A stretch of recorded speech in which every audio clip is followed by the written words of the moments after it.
Assalamualaikum warahmatullahi wabarakatuh. Terakhir tentang pertukaran dan transport gas di sistem pernafasan, maka kita akan membahas tentang pengaturan dari ventilasi itu sendiri. Nah, pengendali pernafasan yang utama itu letaknya ada di medula dan spons, di mana medula dan spons ini akan sangat dipengaruhi oleh reseptor sensorik serta pusat yang lebih tinggi di otak.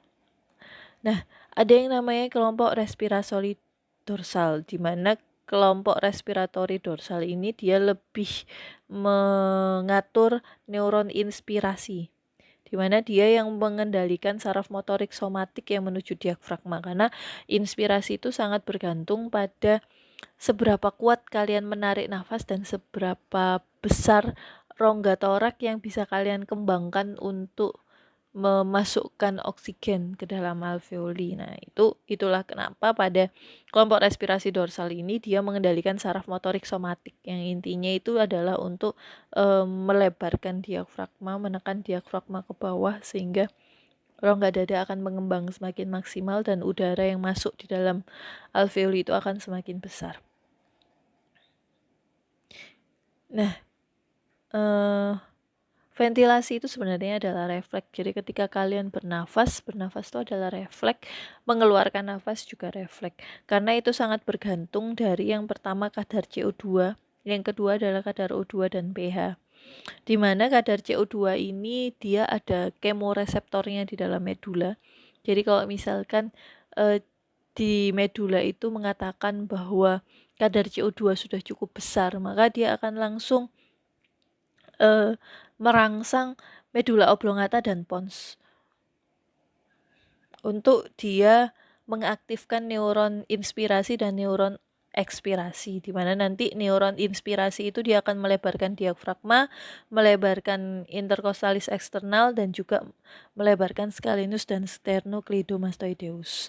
Sementara kalau untuk yang ekspirasi itu dia akan mengaktifkan internal interkostal dan juga abdominal muscle. Oh iya, emosi dan kontrol volunter atau sadar itu juga mempengaruhi proses inspirasi dan ekspirasi. Jadi ventilasi atau inspirasi dan ekspirasi ini bisa kalian suruh. Misal kalau ada yang meminta kalian untuk tarik nafas dalam, maka kalian juga akan melakukan itu, karena proses dari inspirasi dan ekspirasi ini bisa sadar ataupun bisa tidak sadar. Nah, kalau yang emosi dan voluntary control itu hubungannya dengan limbic system. Sementara untuk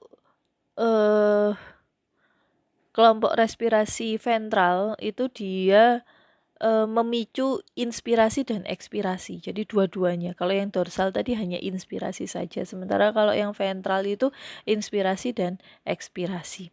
Kemeroseptor sendiri atau sensor untuk mengatur involuntary control dari ventilasi ini, dia sensornya adalah dari sensor PO2, PCO2 dan juga pH. Nah, ketika PO2 di bawah 60 mm Hg, maka dia akan memicu peningkatan dari ventilasi. Nah, ini.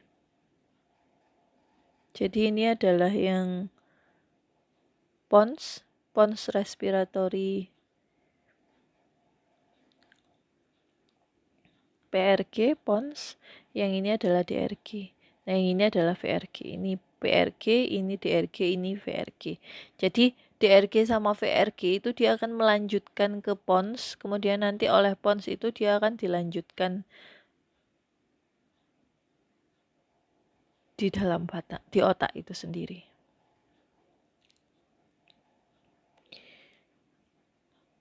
Nah, ventilasi itu sebenarnya bukan hipoksia yang merangsang terjadinya ventilasi yang berlebihan, tapi karbon dioksida. Seperti yang saya bilang bahwa tubuh kita itu dia mempunyai kecenderungan, terutama untuk hemoglobin, kecenderungan untuk berikatan dengan karbon dioksida. Sehingga kalau misalkan jumlah karbon dioksida meningkat sedikit saja, maka itu akan sangat mengurangi jumlah oksigen yang dibawa oleh sel darah. Kenapa? Karena sekali lagi satu hemoglobin itu dia membawa 4 oksigen, sementara satu hemoglobin dia membawa 1 karbon dioksida, sehingga kalau misalkan ada peningkatan karbon dioksida 1 saja, maka otomatis ada 4 oksigen yang tidak bisa dibawa oleh hemoglobin. Nah, itu ruginya, sehingga tubuh kita itu akan cenderung mengkompensasi atau melihat kadar dari karbon dioksida. Jadi karbon dioksida itu adalah rangsang utama pengubahan ventilasi, di mana kemoreseptornya itu ada di medula dan juga di badan karotikus.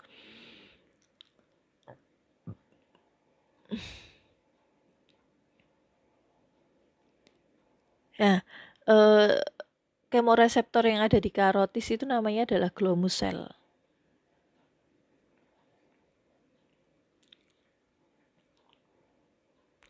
Nah, ini ketika ada peningkatan CO2, maka otomatis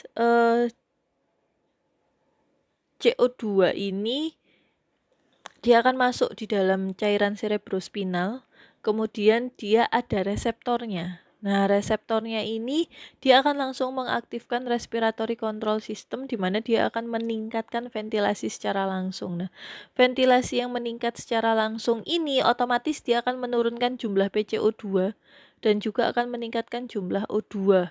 Nah, dengan adanya peningkatan dari O2 dan penurunan dari PCO2, maka dia akan langsung negatif feedback. Sehingga dia akan merangsang dari sensori neuron ini untuk turun. Nah, itu. Jadi sehingga tidak perlu terlalu lama terjadi. Nah, kalau misalkan terjadi kelainan di mana PCO2-nya di sini masih belum turun, maka otomatis ventilasi ini akan tetap meningkat. Jadi negatif feedback ini dia penting untuk ventilasi, untuk pengendali ventilasi. Oke, itu saja tentang pertukaran dan transport gas. Mungkin kalau ada pertanyaan bisa kalian catat dan kalian tanyakan pada saat feedback perkuliahan. Terima kasih atas perhatiannya. Assalamualaikum warahmatullahi wabarakatuh.